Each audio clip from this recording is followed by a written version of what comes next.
Hello and welcome back to the stream. Thank you for joining me today on this pleasantly sunny and warm Friday afternoon. We've had a bit of nicer weather this week, uncharacteristic, but I've been enjoying it wherever possible. It is quite nice being able to go outside without, multiple layers. But I mean, I say multiple layers, it's not actually that cold usually, it's the rain that's the issue. It's when it's drizzling and you have to debate with yourself, is it really worth it to go and grab an umbrella? Could I just go out quickly and put up with it? And then whenever you do decide to put up with it, you go out and immediately have to put your hood up because the drizzle turns into a downpour with no warning. It's always the way. You take your umbrella with you, well, congratulations, you're now carrying that thing around for no reason because the rain has immediately stopped. Yeah, whichever way you do it, it will always be wrong. You can never predict the weather. You look at what it is in the morning, that's not what it's going to be in the afternoon. But right now, it's sunny and it's pleasant. Took a couple minutes extra to get the stream set up because I had to faff around with my ring light. It was trying to give up the ghost for some reason. It's not even, like, old either. This thing is fairly new, and I spent good money on it. Not huge amounts of money, like 20 quid, but 20 quid is a lot for a bloody lamp to try and help my VTuber tracking work a little better. It better not be breaking already. But I think it was just, I don't know, my computer not liking how many things are plugged into the USB ports. It happens from time to time. Besides my latest woe there, nothing else really I think I want to chat about before we get into things. We haven't really had much more news about EU5 compared to last week when I talked about it. A few more videos from some of the streamers, some analysis of them going over their games. Overall, my assessment is pretty much the same as it was before. I'm cautiously optimistic about the game. I'm still not going to be pre-ordering it or buying it on release because this is Paradox we're talking about, and as we've just recently seen in another update to Stellaris, their releases are always really spotty. You can never rely on a Paradox release to be playable immediately. Alright, so, oopsie not that. Let me head over here. Set up the capture properly, so that's nice. Okay. As you might have guessed from the stream title, today I'm doing a little bit of brainstorming about urban fantasy, specifically urban fantasy with a little bit of an eldritch twist to it. Something that I'm already a fan of. I've made no secret of that. Some of the stuff that I've written and posted has been exactly this kind of theming. But that story didn't really go anywhere, and there are a lot of reasons for it, a lot of stuff that I looked at and realized did not work, but it was a very valuable experience. I learned a lot about what suits and doesn't suit me when writing. For the time being though, I'm not looking to start another writing project, I'm just doing a fun little exercise. So there's two parts to this, to what I want to do here. I want to do a little bit of thinking about what key features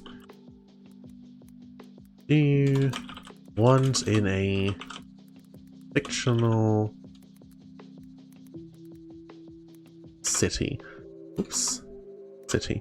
What really makes a city? When you look at a city map or when a character in a story describes the city that they're in, and that's going to be the focus of the whole story, what stuff ought to be in there? What necessary features are there? And of course that's going to vary a little bit depending on the genre, the style, the focus of the story, right? I don't know, like a coffee shop romance is really only going to focus on where a handful of stores and people's houses are, maybe where the local park and restaurant is, nothing more than that. a big urban fantasy, magical creatures behind the veil kind of deal might not bother with a city map at all, and if it does, it might be a fairly broad strokes one. A medieval fantasy might focus on where a few key fantastical locations are, where the castle is, and where the best hole-in-the-wall kind of restaurant is.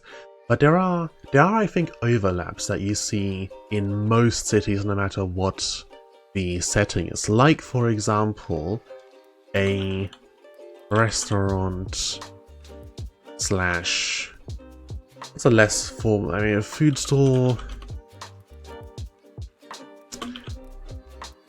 Somewhere to eat. There's pretty much always somewhere to eat in any kind of story, no matter what the genre is, because it's just such a neutral human activity that if you need to get your character sat down for anything, a place to eat is going to be somewhere convenient to do that. Whether it's a very tense, high-stakes meeting to discuss some kind of alliance between rival gangs, or a ceasefire in a civil war that's taking place across the city, having it at some kind of food hall, somewhere with space and seating and food and drinks, because it's going to be a long meeting, makes a lot of sense. Or if it is a romance story, then going out on a date and eating somewhere. If it's some kind of crime drama, then two cops after a hard day's work, or the cop and, some informant or something meeting at a little food stall. Really any story, if it takes place in a city, a place to eat is going to be a point of interest somewhere on your city map. So that kind of stuff is what I want to think about, and then I want to think about more specifically called Infested City. What are the cults? What key organizations would I want to have if I were building a eldritch, forbidden knowledge, horror-focused urban fantasy? Like, for example, I think any setting like that, you have to have the cults at the university who claim it's for the pursuit of knowledge, not power. That's such a staple trope. I feel like any setting like this would just not feel truly complete without this kind of thing. Right, like you can have a kind of setting like, for example, Wildbow's Pact, where everyone is kind of hoarding knowledge to a certain extent. So in that story it makes sense when both the town and city that the story spans across don't have a specific academic faction, but they have a lot of adjacent things, and the specific tone of that setting allows it. But even then, the gathering of knowledge and its use is so big in how magic works fundamentally to the story that almost every faction has traces, influence of this kind of trope. So I think it's one that really just has to be there. And then once we've spent a little time looking at this and coming to some conclusions, I want to hop over to Inkarnate and see about maybe drawing up a city map and thinking about where I might want to place those different things in practice. Let me have a quick sip of my drink.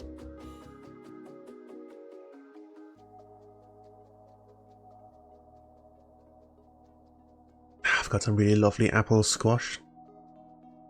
Slightly chill because the tap water is still cold even on a hot day. So, starting off with the key features. The first thing after somewhere to eat that I want to put down is not necessary in fictional cities in general. This is something that absolutely a fictional city can do without, and many do. But for me personally, as someone who just enjoys those kind of things and the opportunities they bring and the aesthetic they invoke, some body of water, whether it be a river, a lake, or the coast. I think just aesthetically on a map, the contrast of a body of water adds a lot already. And then besides that, in terms of opportunities for a location where things can happen, in the same way as a restaurant being very multifaceted, that all sorts of people can come there for different reasons, different circumstances, a body of water facilitates a lot of different types of stories. Right, like for example, if you picture a scene in... To come back to the same examples as before, just because they're very good for showcasing the sheer difference. A romantic story, you have a scene late in the evening, sun setting, you've got a beautiful view out over the water, two people hanging out by the coast, having some deep emotional conversation. And it works fantastically. It's a great backdrop for that kind of stuff, because where else do you want to put them in that situation, right?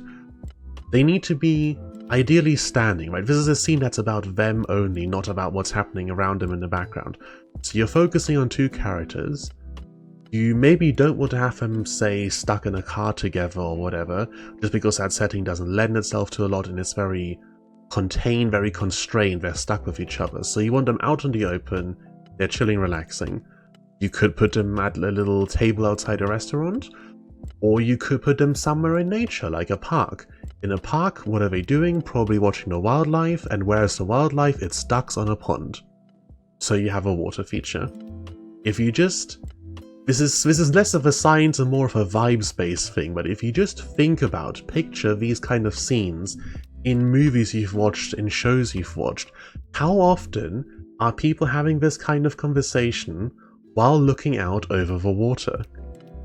It just works. On the flip side, you've got a crime drama and you're dumping bodies in the water, something like that. Or the water is being used to ship stuff. Very common in crime dramas that you have illegal goods being sent off or brought in, or someone who's just gotten in hot water with the law has to leave the city and gets on a boat or a ship. From just a logical, logistical kind of point of view, if you want to go the hard world building route, you know, the very common path at the moment where people are going full on biospheres and plate tectonics, a realistic location to put a city is on a body of water. Settlements get built where there's access to resources, and one of the most important resources for humans is water, so a river or a coast or a lake is kind of a necessity. If you're doing medieval fantasy, I mean, I'm wanting to look more at urban fantasy, but if you're doing medieval fantasy, the further back in time you're going, the more necessary the body of water is, especially if it's a large city. You want a village out in the countryside and they draw their water from a well, not a problem. City, a proper city, they're on the water somehow. If it's a lake, it's got to be a very, very big one. Otherwise, river or the coast. And if it's on the coast, you can't really drink salt water, so you're at the mouth of a river. So for reasons of I like it and it makes sense, a body of water is a key feature. Then, what's next? A center of government. A castle, town hall, a whatever, an administrative building. It's really castle or city hall is the modern equivalent, isn't it? City. I don't know why I cannot spell the word city today to save my life. This one doesn't feature in a story as predominantly as often, but it's just kind of one of those things that if it's missing, it stands out.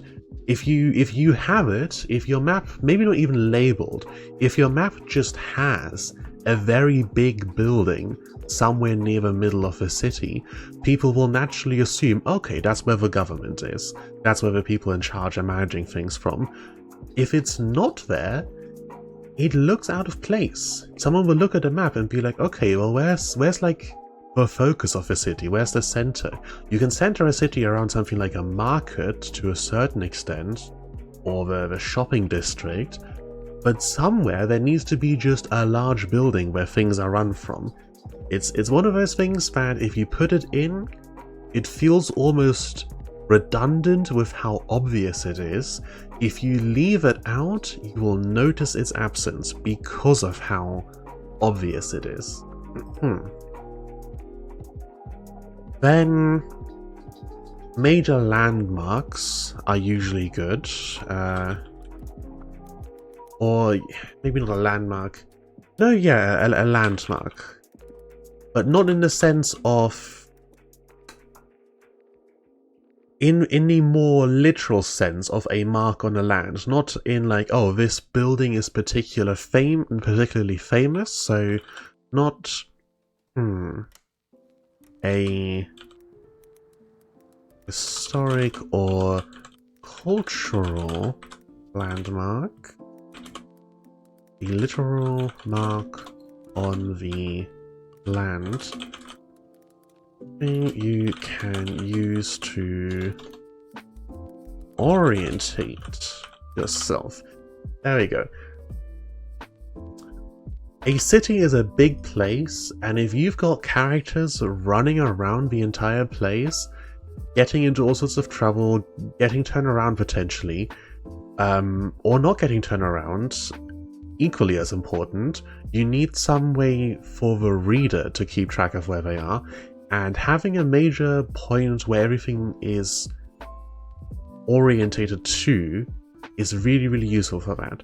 So landmarks, they can be these things, the historical, cultural stuff, a particularly famous building or whatever.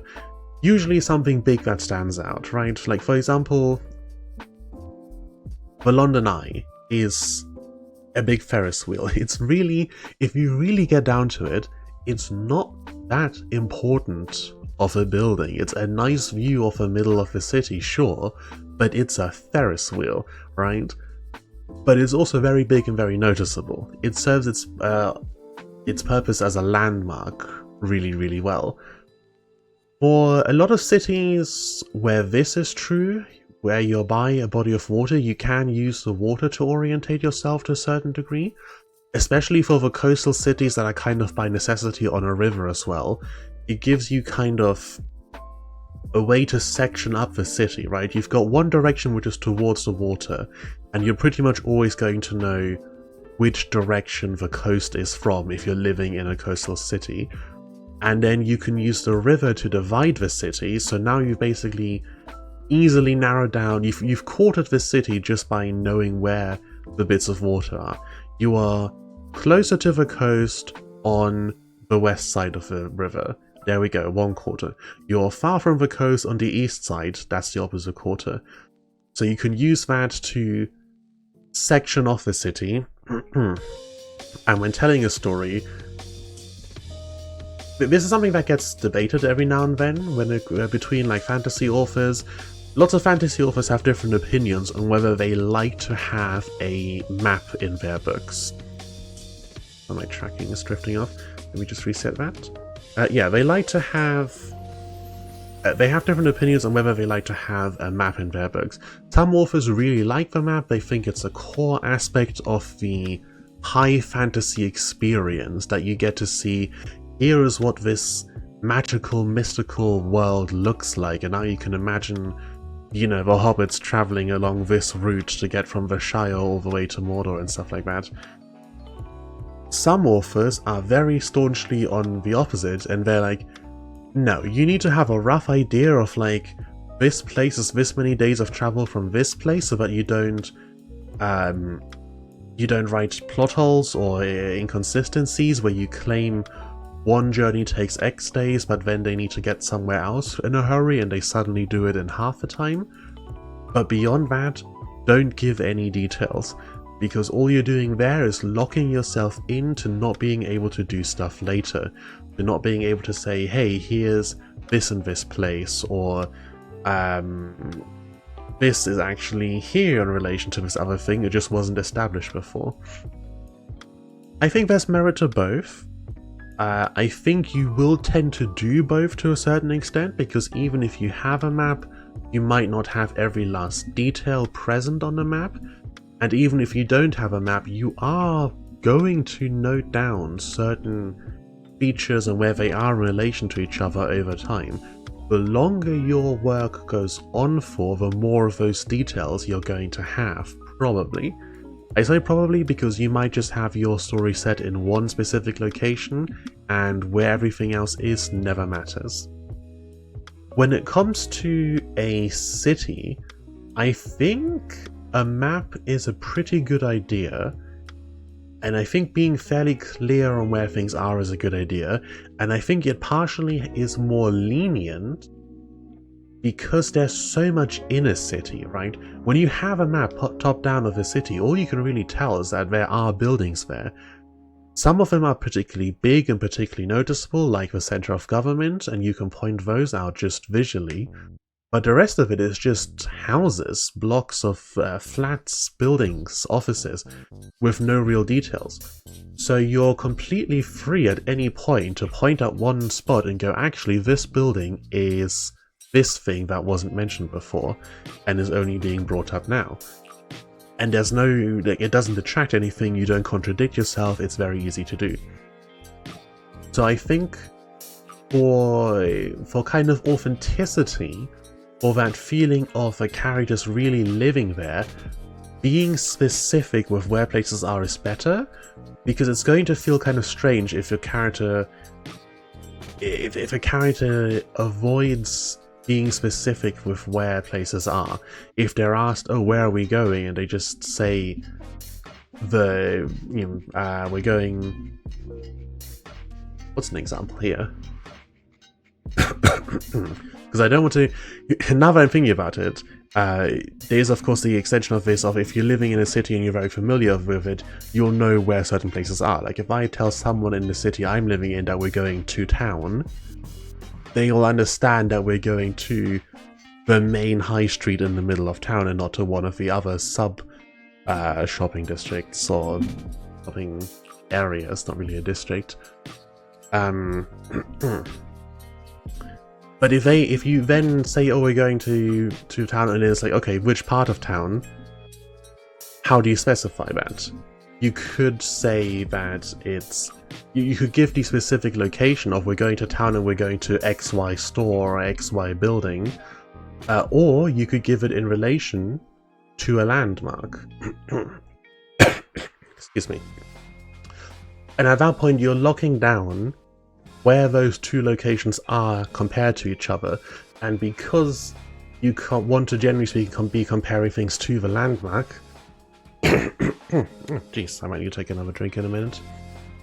And because you are generally comparing things to the landmark, you're going to very quickly end up with a pretty clear picture of where everything is, not only in relation to your chosen point of orientation, but to each other. Which means at that point you might as well have a map, because you've basically already drawn one mentally for the audience, and you as the author should probably have drawn one physically for yourself to keep track of this. So why not just put it to writing, and you will gain the benefits of having a drawn map without losing the freedoms of not having one, because cities are so big and so have so much room in them to drop little things in. Because on a world map, if you suddenly go, actually there's a settlement here, that's a little bit of a stretch. If it's like a hamlet and a couple of houses, then sure. But if you want to drop an actual settlement there, a notable one, you can't. You know, why wasn't it on a map?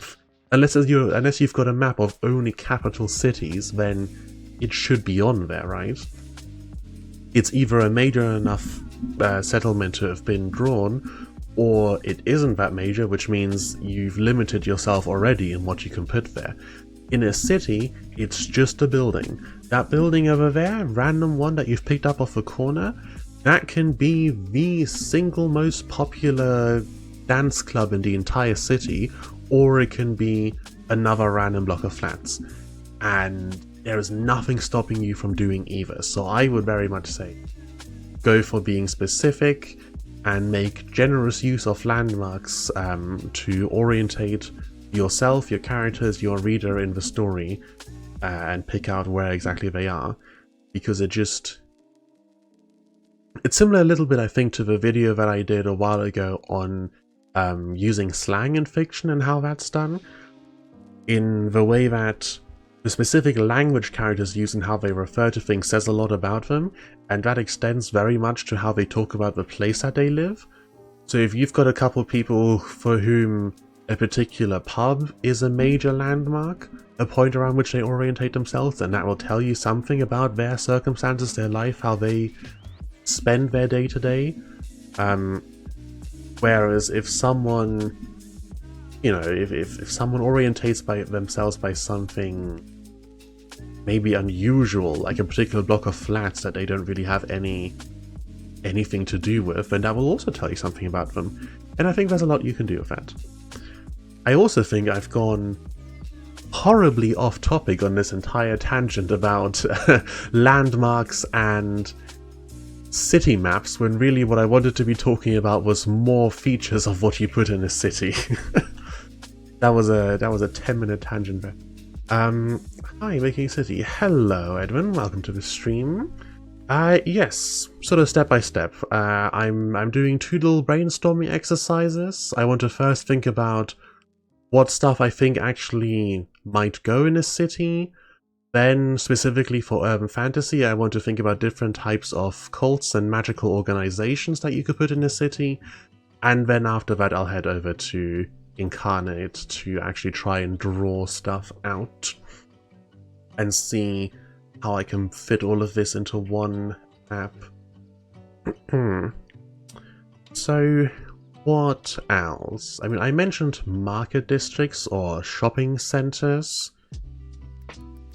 A market / mall. Yeah, just somewhere to buy stuff, somewhere to spend money. I guess from a story perspective, somewhere to acquire relevant items if you've got something important. We kind of have an underground market as well, something like that.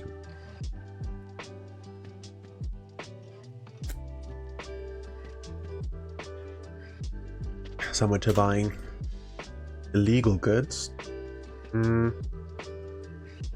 For urban fantasy or for high fantasy, either local wizard's tower, or maybe I should lump this in a little bit more. Buildings owned by people / organizations important to the city. Like, for example, in Worm by Wildbow, where you have the Med Hall building, stuff like that. As it is urban fantasy, how about public transport? Yeah, transport. So for a modern city, like tram / train stations, docks as well, ferry terminals, stuff like that. Major roads and stuff we don't really need to list on here. That's kind of assumed that you have to draw the roads on a city map.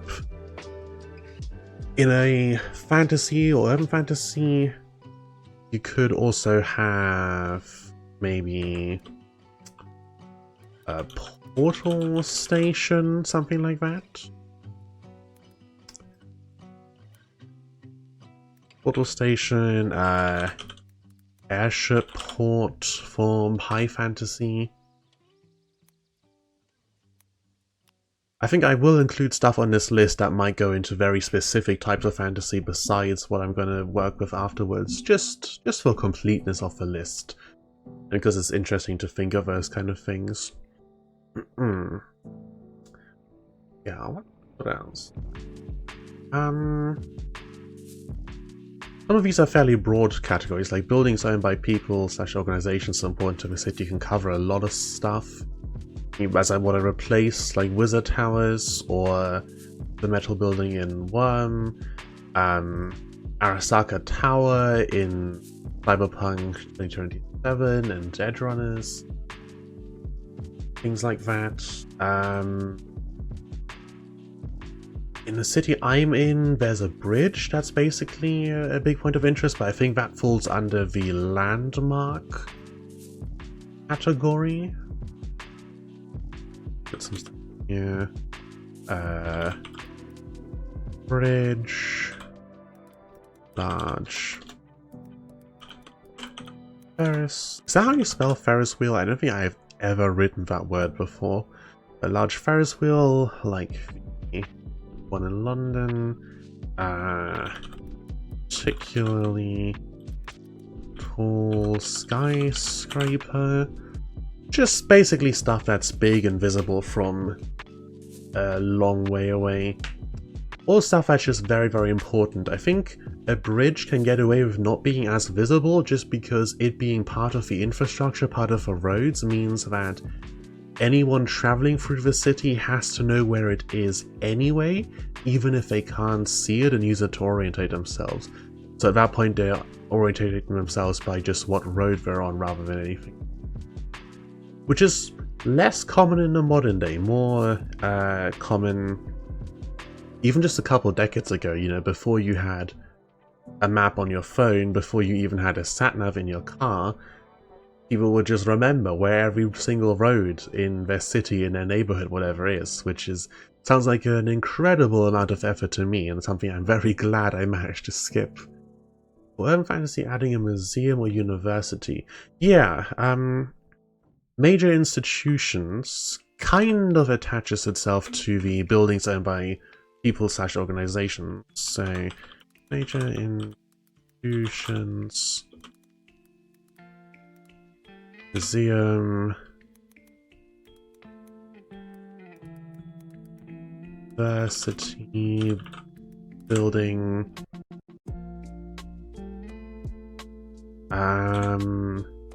the government building will fall under this as well to a certain extent. Some of the categories will kind of overlap a little bit. But I think some stuff like this is important enough to pull out of the overarching category because it needs to, like, there will be buildings and owned by people and organizations, but there has to be the city hall. That's too important to miss out on, whereas some of these others, there doesn't necessarily have to be a museum, even if it is a very good pick for a landmark. Or perhaps a mall, which I did put here already.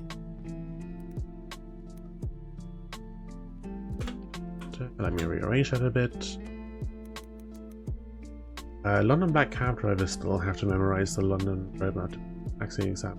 I mean, I think that makes sense. I think if you want to be a taxi driver, especially somewhere as busy as London, where there's always going to be roadwork somewhere, there's going to be a road closed, there's going to be a traffic accident somewhere, there's going to be diversions, and you need to take shortcuts. You definitely have to know the roads really well, I think, to get by in a busy city like that. Somewhere smaller, you could probably get away with only having a GPS or a sat-nav. But for London, yeah. For London, you're going to be screwed if you don't know exactly where you are and exactly where you're going. Good luck otherwise. Alright, what else? I mean, certain neighborhoods. That might be the worst attempt at spelling a word I've ever done.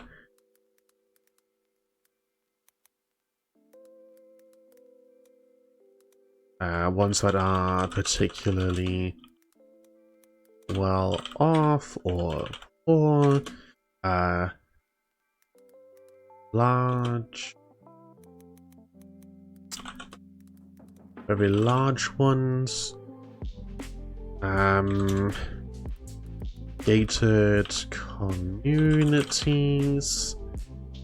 stuff like that, or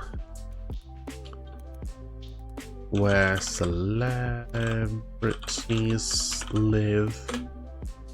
Like, for example, I think in like isn't the Hollywood Hills a reference both to like hills around the city with a Hollywood sign on them, but also it's a specific neighborhood where all the famous actors live?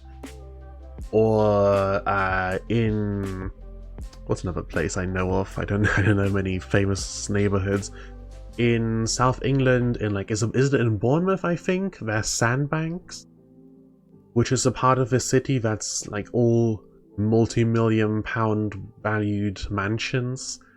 Stuff like that might be worth noting down on a map. You find in fantasy maps, in story maps, way more often you have the particularly poor part of town marked out. I think that's probably just a expression of how fantasy protagonists tend to work, that they tend to come from difficult backgrounds and have to overcome stuff like that. Either your protagonist is like a noble at the top and has to deal with, I don't know, scheming and politics and arranged marriages, or they're really, really poor and have to deal with being really, really poor, which sucks enough on its own. And so those areas are labeled on a city, but like the middle of a road communities or neighborhoods, not really necessary to mark on a map. It can be very nice for making your city feel more thought out to have different neighborhoods labeled, but then you have to consider how accurate to real life that is. Like, every part of the city has a name or something that the locals know it by, but that might be what's it called, what ward you're in, or whatever subdivision your particular government uses. Especially for cities in the modern day where they kind of grow together with their neighboring towns and villages and stuff like that. So for example, if you look at them on a map, you'll see one big urban sprawl, but if you look at how it's broken down government-wise, you've got like the main area under the city council, but then you look and actually a bunch of what you thought was the same city is their own independent city councils. They've just grown together with the main city, and sometimes for convenience will have the same postcode. So also in southern England, Southampton SO postcode, I believe, also extends a bit north into Eastleigh, which is its own city that also uses the SO postcode, I think. Not sure. I mean, postcodes are such a mess anyway. I'm pretty sure Southampton also has some places that use the PO postcode from Portsmouth, because the two are so close together to each other and have started stretching in each other's directions. Neighborhoods, churches, I should just put religious buildings. Religious buildings. Major ones, like cathedrals. Not all of them, of course. I think if you try to mark down every single church in an English city, you'll be there forever, because there's one every couple of blocks. I don't think I can go outside and walk more than like 4 streets without coming across a church. But really big ones, like a cathedral, those are worth putting on. What have we got so far? We've got food places, because they're very important for story reasons. A body of water, partially because cities tend to be built by bodies of water, partially because I like them, and because they suit certain scenes and stories really well. Landmarks to orientate yourself by. Let's just put that in here. Somewhere to go shopping, or from a story perspective, more so somewhere to acquire story relevant items. there's a little bit of a balancing act to this entire thing between the stuff that's realistic to be in a city and the stuff that's relevant to your city. Both if you're a writer and a storyteller and you want to include that stuff for authenticity, but also if you're not a writer, if you're just world building for the fun of it. Like what I'm doing here is a world building for the fun of it exercise, not a story exercise. I don't intend to write anything set in this city that we're going to build.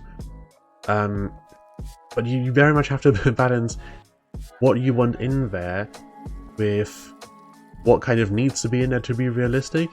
I personally think that the bar doesn't have to be that high for realism. I don't think, if you don't care about the practical side of stuff, you don't have to fuss about it so much. It might stand out a little if you cram your city full of buildings that you think are actually interesting, and then there's literally no space for any shops. You might care about that, might not. Other people probably will pick up on that, and how much that bothers you is going to be an individual thing. Yeah, buildings owned by people / organizations that are important to this city, important enough to be noticeable, because there's lots of tall office buildings and stuff like that which are owned by some company or another, but most people don't care about what company owns a particular building. It's only the really, really important companies or the really, really noticeable buildings. Major institutions like museums or university buildings, the center of government, transportation, very poor or very rich neighborhoods, ones that stand out, religious buildings, art installations. Those can be a pretty noticeable thing to put in a city. I suppose to a certain extent they might fall under landmarks, but not necessarily. You can have smaller ones. Like for example, there's a city in Germany I've been to where they have lots of little things around this city. They have these little statues in places, like not old statues that have been preserved, but modern statues that have been put up. Or one of them that I saw was this kind of it was a clock, but instead of a clock face with numbers or numerals on it, it was this pillar with lights on it that would indicate the time. So you had a set of lights that would turn on for the hour. I think it didn't have ones for minutes because that would be a lot. But then it did have lights for seconds. So you had one bar of lights going from like 1 to 10, I think, ticking along each second. And then after a certain amount of intervals, it would take up the next light up, and then the next light up. That's quite interesting. So yeah, art installations. Those are good. That goat somewhere in Iceland, is it? Or one of the Nordic countries that always gets set on fire every year. Different cultures also do city organization differently, very much so. I mean, you look at a typical American grid city, assuming that's what you mean. Traditionally in Japan, streets do not have names, but each block created by surrounded by roads has a number and sometimes a nickname for the block. Japanese roads don't have names. That seems like it would be so inconvenient. But I guess that's maybe a little bit of a Fahrenheit Celsius kind of thing. It's just what you're used to, with the difference being that Fahrenheit is objectively not as good as Celsius.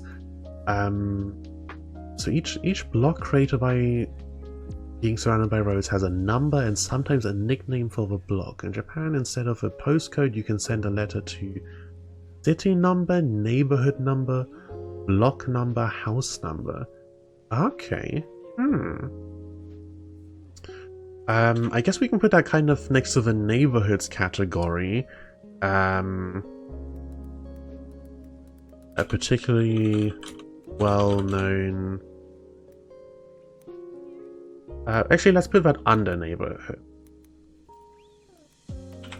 Apartment / city block.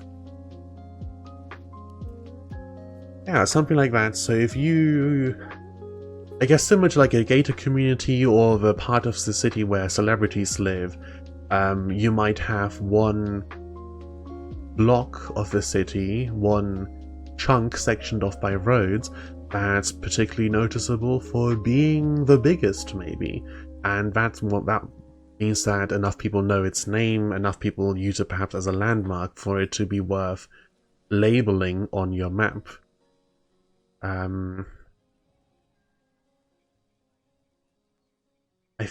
I want to say I've seen a map specifically with something like that, but what in? I think it was like an indie text-based video game with this grid movement system, and that city had, you know, lots of residential places around the place, but only one of them was labeled because it was, I think it was a gated community specifically where a bunch of people with magic lived. Something like that. Okay, so a little bit more neighborhoods, art installations, parks, stuff like that.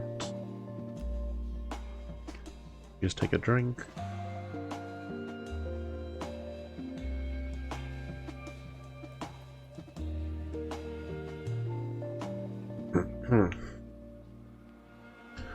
I think everything else I can think of for a city map in general falls under one of these other categories. I suppose the last open category will be story relevant.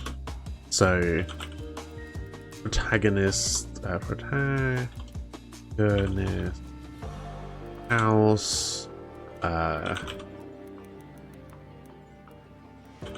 workplace, major story, location.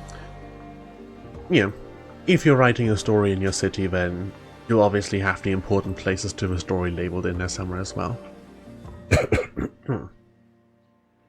So with all that done, let's take a look at the second part, which is the, if I'm wanting to write something in some urban fantasy and I'm looking for a kind of eldritch, profane insight, forbidden knowledge kind of vibe, what kind of organizations do you want to pop in there? Now, the one I put down as an example at the beginning of the stream was the cult at the university who claim it's for the pursuit of knowledge, not power. I think the kind of dark academia / mad science kind of vibe is just too integral to the image that I have of cults and secret organizations to not include. I think similarly, a bank of some description, you know, some Illuminati, Eye of Providence style, shadow government, that kind of thing. I think they're a pretty staple cult for an urban fantasy. A corrupted church is pretty standard. Depending on your particular flavor of urban fantasy, maybe God is around somewhere, and a genuine church, maybe even run by an angel, something like that. A bog standard demon cult, you know, pentagrams, upside down crosses, sacrificing lambs, the really standard affair. Those are some of the obvious ones that spring to mind. What else have I seen? There is a fairly easy route to take, of course, with basing it on real-life cults, because, you know, they generally speaking all have ideologies that you can pretty easily twist into a fantasy setting. In the city where I live, the city office, place you go to get passports, birth certificates, etc., there's an art installation made of a vertical set of lights that are connected to the noise level inside, and is a good indicator of how busy it is. Ah, that's quite neat, actually. But it also seems like a very good way to give yourself an excuse to just go, I'll take care of that tomorrow. Look how busy it is inside right now. But yeah, that's neat. That's neat.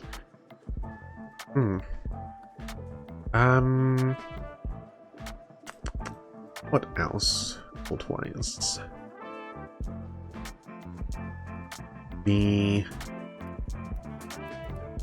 school/uni research club? I think maybe I should expand the definition of this. Colton Infested City, what sort of organizations are there? Yeah, let's expand it to that kind of thing. It then includes, you know, the three-letter agency, you know, some branch of the government whose responsibility it is to deal with the supernatural because they've been made aware of it, stuff like that.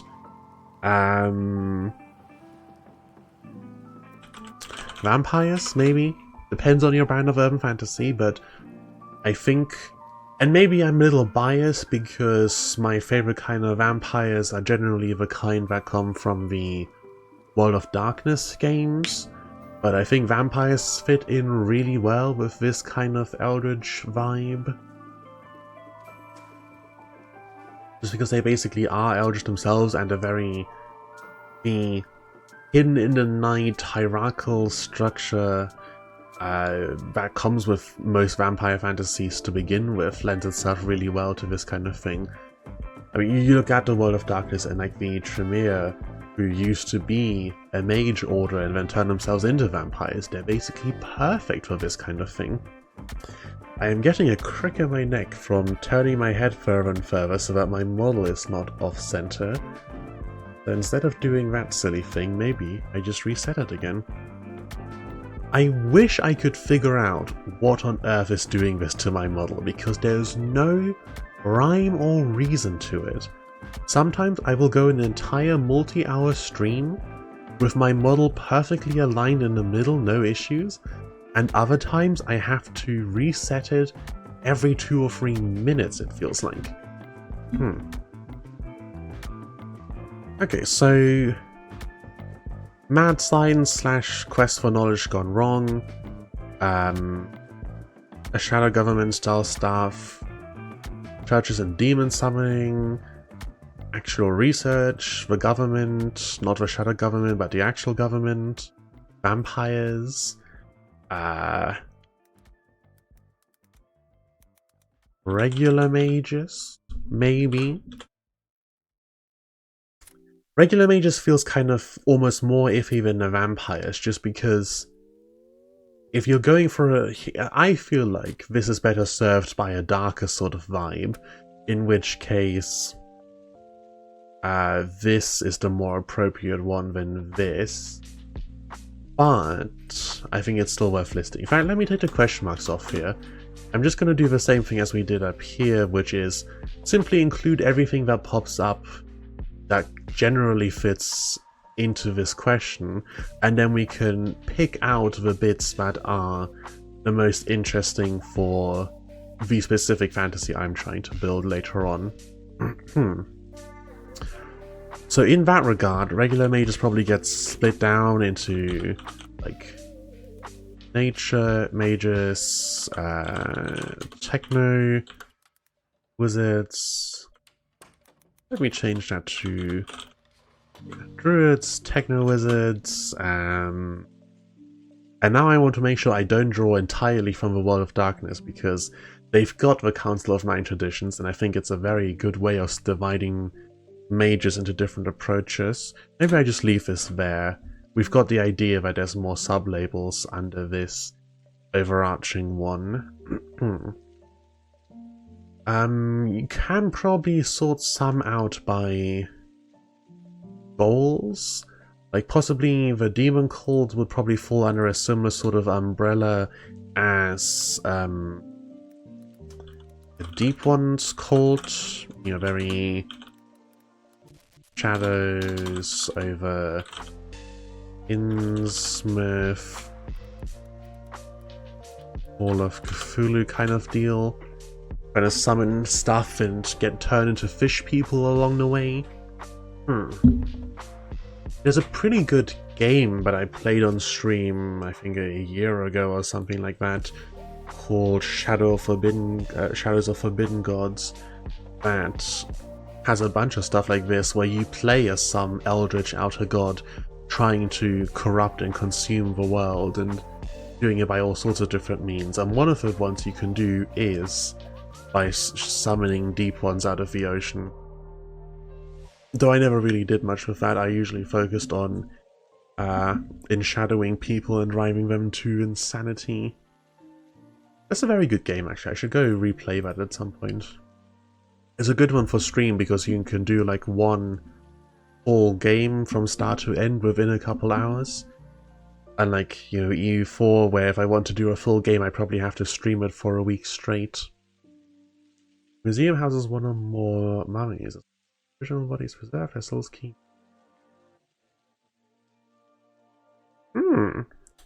Some ancient Egypt / Egyptology themed thing. That definitely fits an urban fantasy vibe, especially if we're looking at like the Illuminati style stuff. You play any kind of game like that, and just because of the vibe of the era that they're calling back to is around when there was a big Egyptology craze and we had all the mummy movies and stuff like that. You know, not the original Egyptology craze when they were you know, during kind of colonialism, when they were bringing all the artifacts from Egypt back to England, but the second craze when they were looking back on that era. Definitely something like that. Yeah, as long as the original body preserves. They're very interesting like that, how a lot of the mummy mythology kind of reminds me of how liches work, but with a different twist on it. Which makes sense, they're both preserved undead, though one is an undead that should have gone to the afterlife being brought back, whereas the other one is avoiding death more specifically. Let me just take a drink quickly.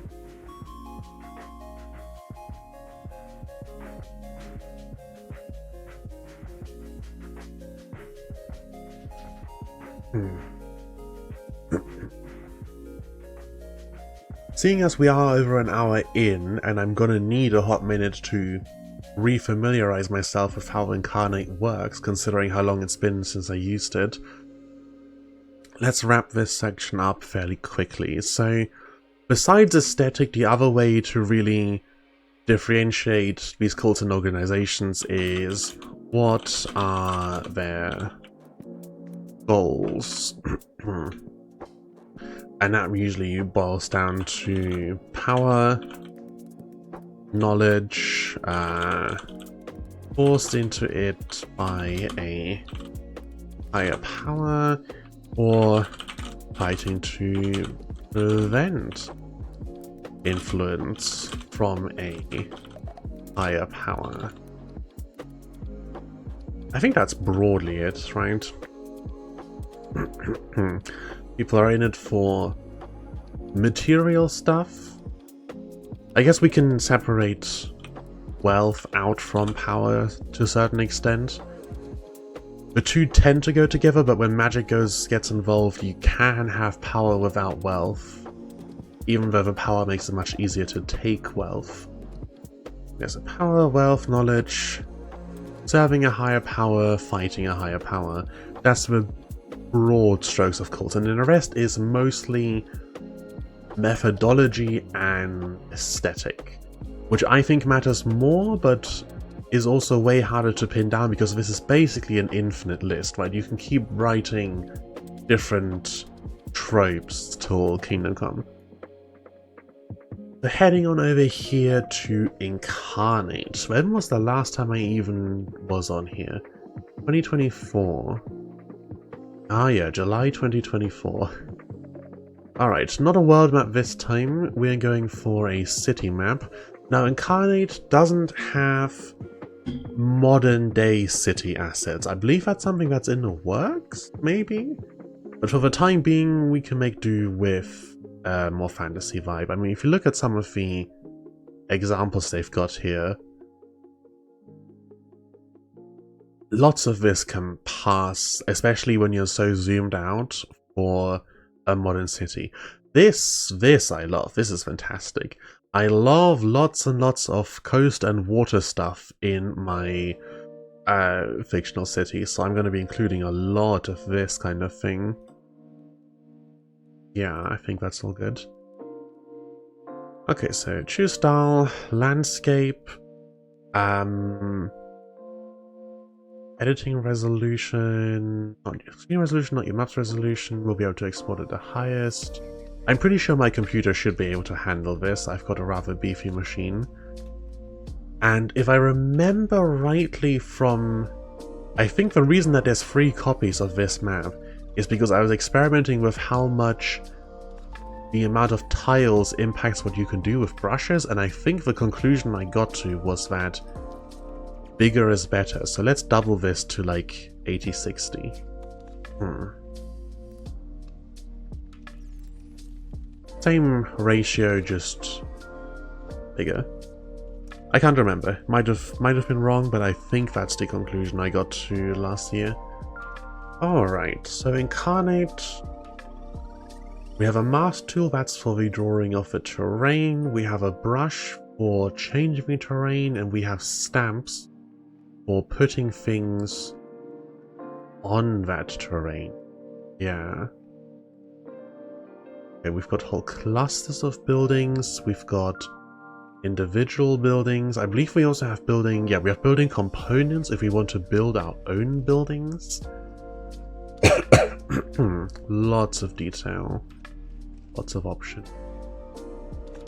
The first thing will be to decide the actual shape of the landmass. Maybe make the map of the old city center using the fantasy assets, and if later they add more modern buildings around the old city center, modern ones. Yeah, that's certainly an option. I mean, I don't know how much detail I'll go into for today, because there is, to a certain extent, you can get really caught up in this, because if you look at this, we are placing, like, buildings individually. But some of these ridiculous maps that I've seen people make, they are going through and placing each and every building. Sometimes they're going through and being like, okay, I want to put a large building here, this is this particular office, and then next to it there is some regular residences, and then building walls and stuff component by component. So I think I'm maybe not going to do that this stream. I think I'm just going to do very broad strokes. I'm going to draw some roads, and then when I want a building, here, multiple area. Oh, and not this one. Where is it? What category was the wall buildings?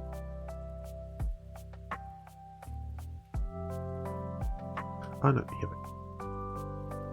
Yeah, we can just paint. We can just paint a whole bunch of city on it. It will have to be much smaller. Much, much smaller than that. Yeah, that'll be the first big thing to think about. What sort of scale am I working on here? Because if I draw in a bunch of this, and then make the stamps maybe half the size, that's very different than if I have them full size. If I have them full size, then we're building like a corner of the city. If I have them small size, we're building the whole thing. And I think what I want is the whole thing.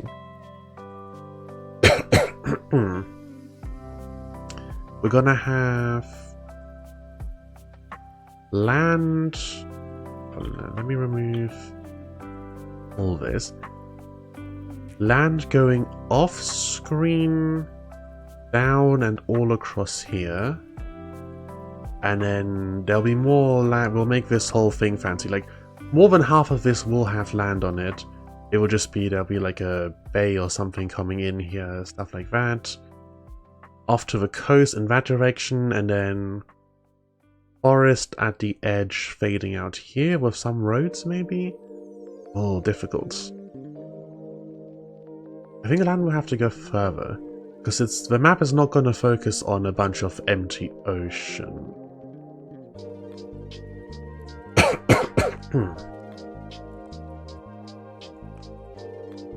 The more like this, and then we bring the water in where we want it. And then off out into a river going somewhere. Something like that. Can I reduce... Is it just roughness? Ah, okay, still very jagged edges. I think in that case maybe I want them a higher level. I like them slightly smoother curves around here.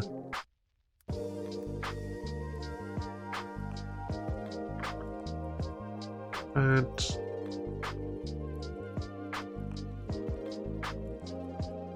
Bump out of there. Right, I will be here forever and a day if I start fine-tuning the entire river. Okay. Yeah, something like this. Definitely an island somewhere. This needs to be twice at least. Maybe 3 times. Yeah, definitely an island somewhere in a bay. Turn the roughness back up. I think that level works of that scale.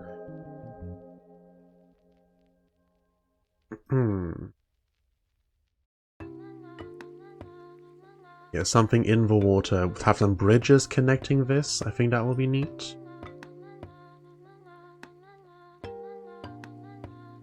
What's the shortcut for this? X? Cool.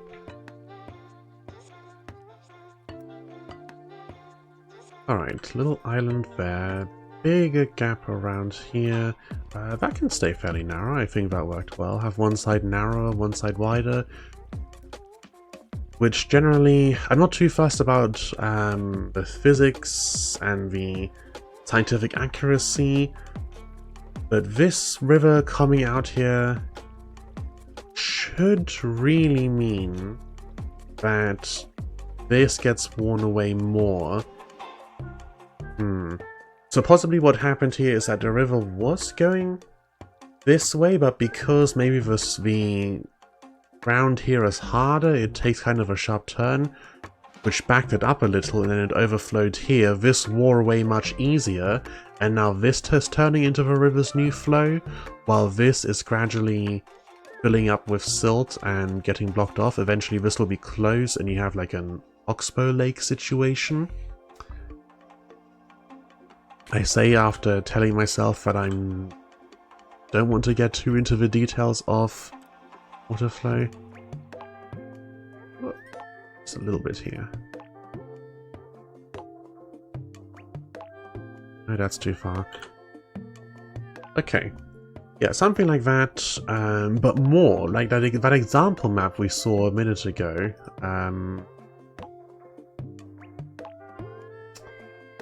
On the create new map screen.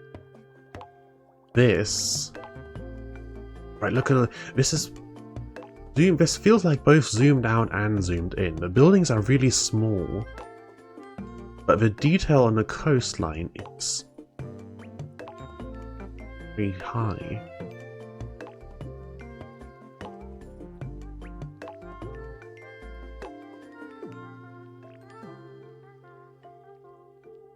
How do I achieve the same effect? Smaller brushes, I suppose, would be the answer. So maybe this bit is fairly nice. We could commit the cardinal sin and have the river split and have a second bit come off of the side here. I know people hate it. You go to the world building subreddits and there's people losing their minds about splitting rivers all the time because it doesn't really happen out in nature. Except for specifically this kind of situation. But I like it. Oh, hello, Triangle Toll. How are you doing? Welcome back to the stream. Having a good day, I hope. Maybe just because I find it funny, have a splittering river. Did I turn rust up? Yes, I did. Down to 10. What is it default to?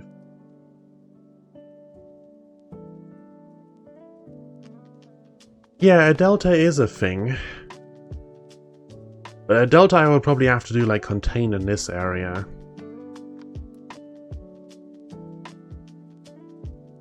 Deltas have very specific circumstances under which they form. What I'm doing here is probably not at all what would lead to a delta. And what, do I care? No.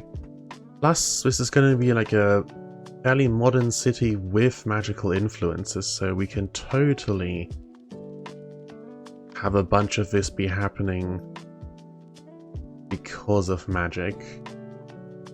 Yeah, I'm liking this. Liking this quite a lot, actually. Still not as much as I like this, though. The whole bay coming out here that they've got... Right, like river going along, bay coming out. Let me just scale this. What scale am I working at? Do we have some docks? Kind of. Docks of boats on them, maybe? Okay, these are components for putting a dock together. Oh, recovering from way too intense a week. Oh, that's always terrible. I hope you've got a very relaxing weekend coming up.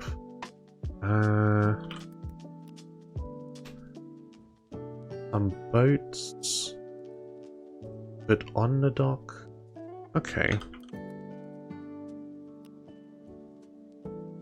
Let's grab this. Oh, I've got area on. No, go to single. Okay, let's put some stuff down so that I've got a scale to work with. One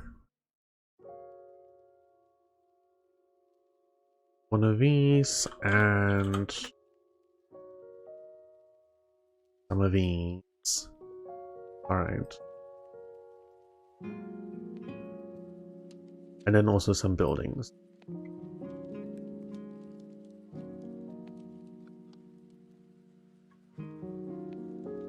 Alright, how big is this?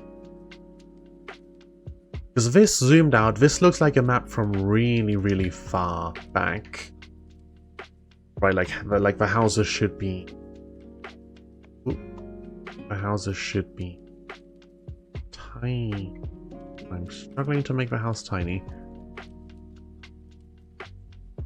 Like, they should be really small at this kind of scale just because of how I've drawn it. But I don't think they should. I think this is too much. Do we have a person for scale?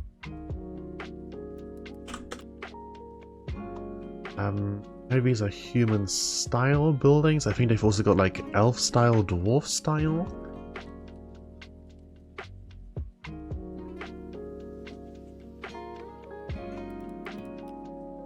No. Maybe a dog? Animals? No. No humans for scale. What else can we use? I mean, boats. Oh, these ones have sails on them. Ships instead of boats. Get some of these out here. What else can I use to try and surround myself on this spot here? Oh, there's a whole bunch. That's what I get for typing boat into the search when I should have gone looking for ships. I feel like mentally a ship almost works better than a boat in terms of kind of relation to a house in relation to the world at large, because a boat I don't expect to be able to see on the scale of city that I'm thinking of working on, whereas a ship In the harbour, I do think I should be able to see gatehouses, bridges, wooden docks. I could recolor those kind of grey, make them stone docks. Cliffs and stuff like that. Stadium. Oh, there's an actual, like, racetrack. Have one of those. That will be good for scaling things as well. Anything else? Frames. These are for putting around tables and stuff like that, or around the edges of the map itself. Little... Oh, a raft. That's cute. Santa's sleigh. Okay. Maybe vehicles, carriages? A catapult and a mangonel. Siege weapons. Not quite what I expected. Wooden cranes. Gargoyles. Now, we're going to be too zoomed out for gargoyles to be relevant. I'm pretty sure. Much too zoomed out for that. We might have some broken buildings. I do like a good rundown area of the setting. I think it gives you a lot of opportunity to have stuff hidden and occur out of sight, to have an abandoned place in a city. There's also a good excuse for having characters be able to get into big magical fights without drawing a bunch of attention to themselves. And it gives you a good place to put secret hideouts and stuff like that, which is also always useful. Okay, so this is what we're working with. So roads will be big enough to accommodate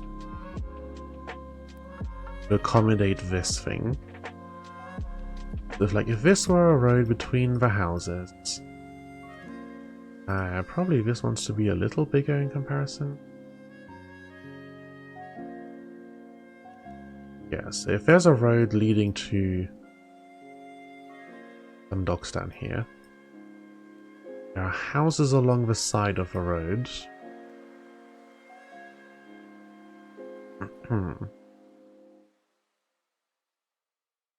And then we get to the dock, have it extending out into the water like a pier. Person scaled, roughly. Probably a little smaller with how small this is. Maybe this needs to be a little bit bigger. If that's the size of... If that's my stand-in for a car...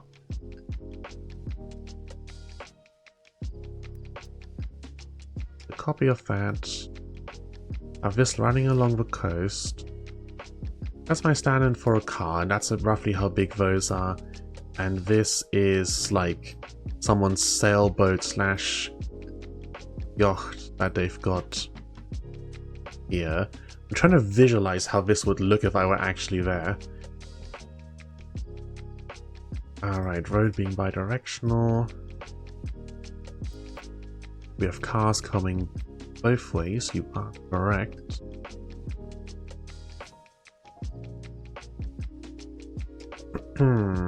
Roads aren't generally as wide as whole houses, are they? These will probably need to be a bit bigger. Ooh. That's maybe too zoomed in. If I'm drawing actual roads with pavements and everything, that's... I think there's a certain level of abstraction I should probably try to adhere to. It's easier on a fantasy map when you don't have to care about cars and pavements.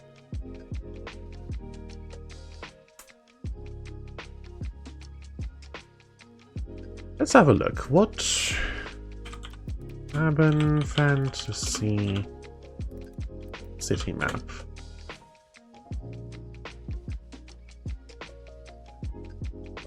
What does the world building subreddit have to say? Ooh. Ooh, detailed. Detailed to the extreme. We're not even showing buildings on this because it's just road layout. I mean, that is a very modern map. And pretty as well. Airport. Airport is a good one. We should add that under the transportation. I think I put airship port, but not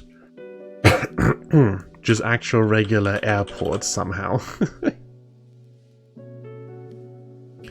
You see, this has all the things. We've got river, we've got transportation, we've got major neighborhoods, we've got our landmark. Everything I was talking about that you want to throw on a city map we're seeing here. Industrial Region C, I love it. Excellent work, C5 Jones. Let's see. This looks more fantasy. Numenera. Oh, Numenera is a tabletop RPG, right? It's like a... It's a sci-fi fantasy, like so far in the future that people have forgotten how the technology works and think that it's magic again. And also some of it maybe is magic, like the gods are super powered AI and they can warp reality. Well, I'm not dealing with accounts right now. Yeah, you've got a fair amount of zoom out here. Like, these are some very small buildings. You can still see piers visible there. Similarly here, very zoomed out, you still see some of what's on the docks.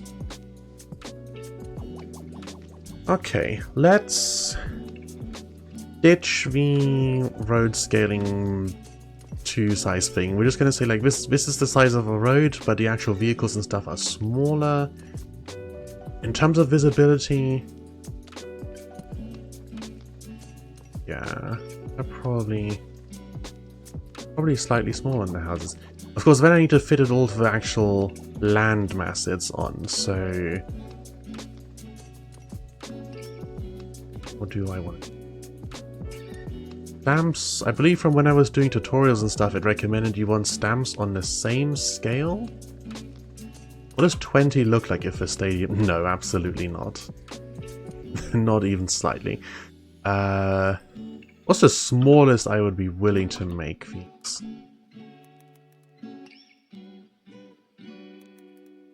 Oh, because these are scaled on top of a scale of what they already put down on, aren't they? Right? Like if this is...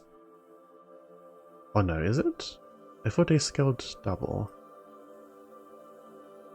Or maybe my sense of how big things are is just even worse than I thought it was. Yeah, that appears to be the case. 60? 60 looks alright. What does this look like at scale 60? Colossal, by comparison. No, absolutely not. This can be size 30 at best. Okay, I think 60 for the buildings work, so let's delete all the rest of these. And then make some more. Yeah, this I think I'm starting to like the look of. Let me grab a bridge. Wooden bridge. Modular bridge. Yeah, I can construct my own. I probably would want to do if I were making a really super thought out. A nice little stone one. You in here? Oh, it's got end pieces. Lovely. Okay. This will be our bridge then.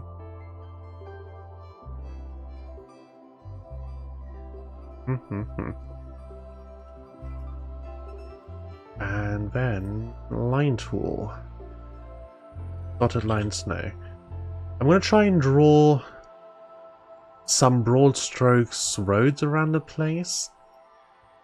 The most difficult part of this, if you ask me. Cliff, dark cliff.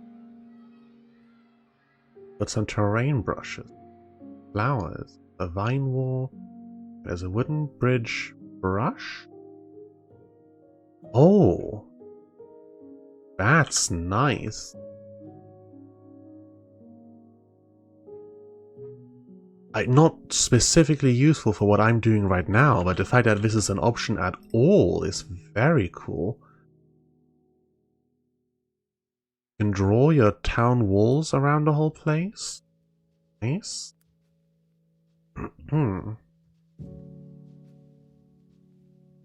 Even draw buildings. You want to get down to that level of detail. And I mean, some people... I've watched a few streams by, like, Crown's DM, where he's making battle maps for Tabletop RPG, and wow, the detail that goes into that, the amount of work and rearranging things all the time is quite impressive. Something that I kind of want to be able to do. I just don't know if I can devote the time to it, really. I suppose I can always make a stream out of it, and then I can excuse as much time as I want to. No one holding me accountable. The Winter Castle Theme Farm. Okay, there doesn't seem to be a road brush. Well, there is, but it's this kind of stone. Which I don't think suits what we're doing here. So instead, I select none. How do I go back to just... Okay, there we go. Yeah, just drawing lines. Make them a little grayer. Something like this.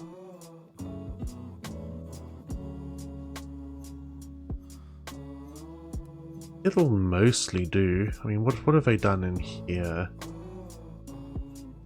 They have used that road tool on top of a grey brush, which is clever. Gives the whole thing kind of cobblestone texture. Might do something similar, maybe. We'll see. Okay, so a grey line tool.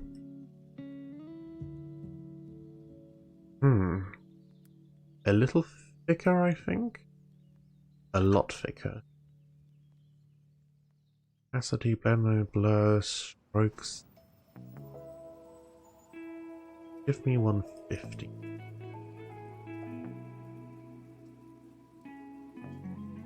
Maybe more? Double?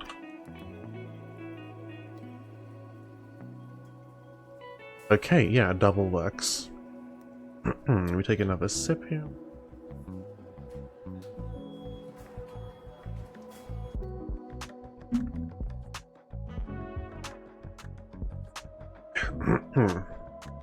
Okay, now, how do I want to lay this out? I want housing on this island. Like, there's gonna be a road with a bridge coming around on there, and then like some houses in and around this, and like going down here some more around. There's gonna be something going up to here, and like a lighthouse on there. A lighthouse is another good landmark, actually. Let me put that one on the list. Landmarks. Lights. Especially in a old city. Something heading up there. Then this is all going to be like heavily populated. We might even have a full-on grid across everything here. This is some of the worst drawing I've ever done, but I'm drawing with a mouse, so I'll have to forgive myself. Okay, yeah, something like this. Big city grid, which continues similarly down here. More grid. And then maybe the older part of town along over here, and more swirly, sprawly roads in this part, which then borders against a forest. Don't know what we do down here yet. And industrial over here? Yeah. Take me back to 100. And give us a different color. Will it remember the color I've got here? Probably not. Oh, I've now changed. I know.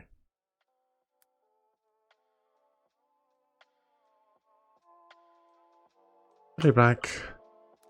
Size 100. Okay, so...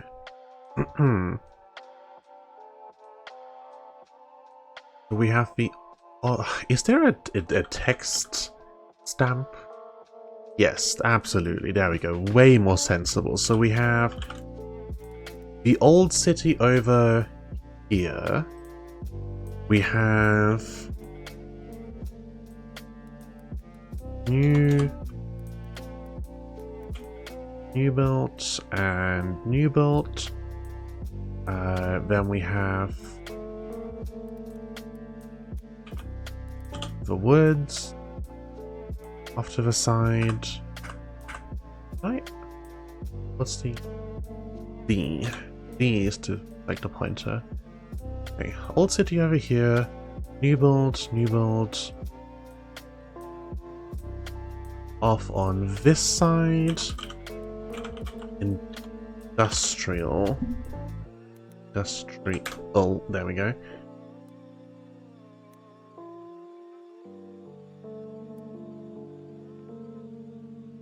Something like this.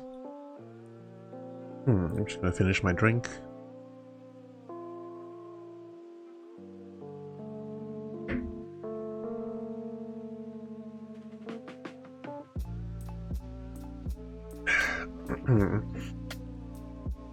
I would pull up this document split screen, but then it's not going to show up on stream. I can only have...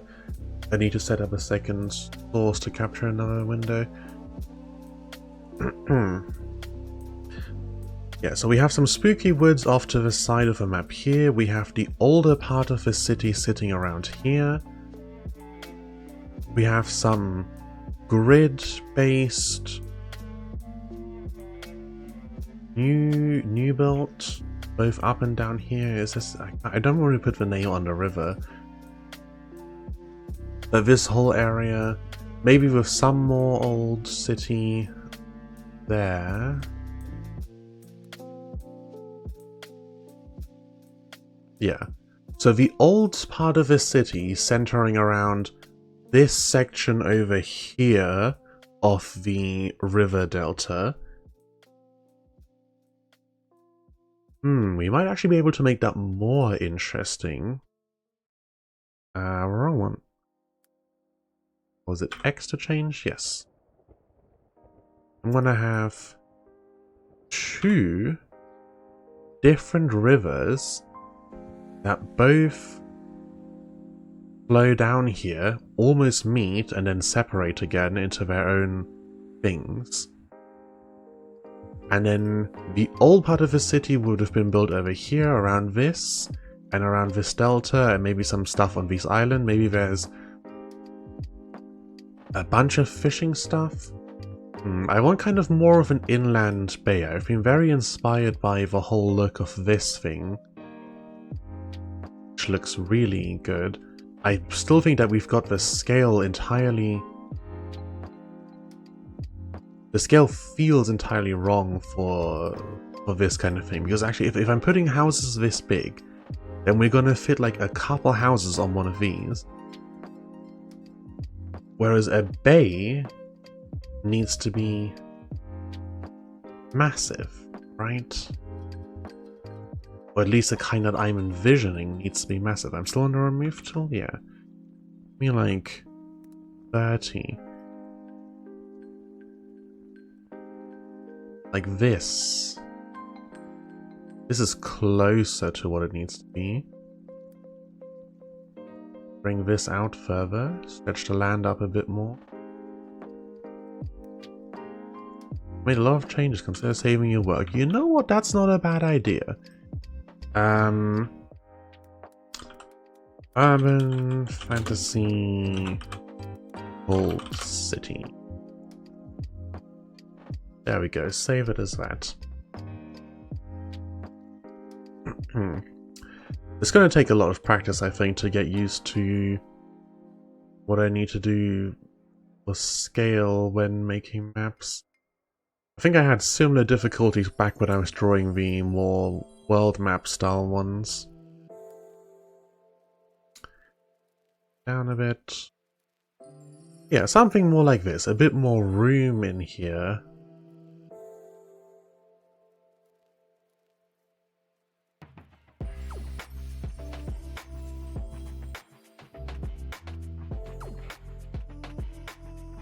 I think they've made the stuff way smaller on their one. Way smaller.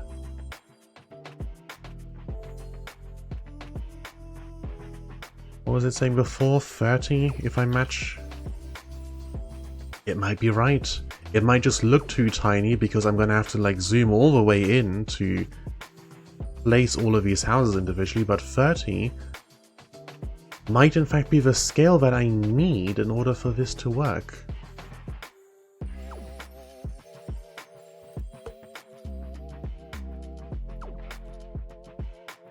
Yeah, I think it is.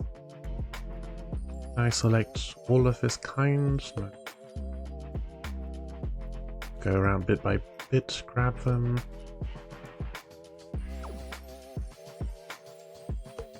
All these, scale 30. How big would this look? Thin. Thin as hell. But I think it's better. I don't think 30 might be correct for the roads. I think they might need to be a little bit thicker, but yeah. That's probably a better scale. If I want to go and paint out the entire map in full detail, which I think that I maybe don't want to do as a matter of fact, or at the very least not right now. I think this might be something that I come back and do bit by bit over time. You know, if I go through the list, if I write up a couple organizations that might exist in this world and then be like, hey, these exist in this and this neighborhood, they do this and this stuff, and then zoom right in, build that neighborhood, and then zoom back out, that might be a fun long-term project. I do like the general shape of this, like dark forests over to the side next to the older parts of town spread across this bay here, compared to the newer parts that are built then in between the even more modernized industrial segments. Maybe what used to be the connection from the old city along the river to the rest of the world, and has now grown or now fallen out of use. I don't know.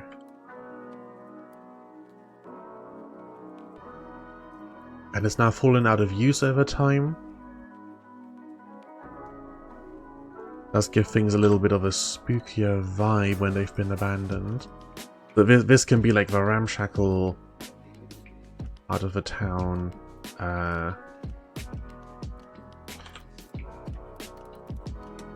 Abandoned area. Yeah, something like that. I can spell correctly.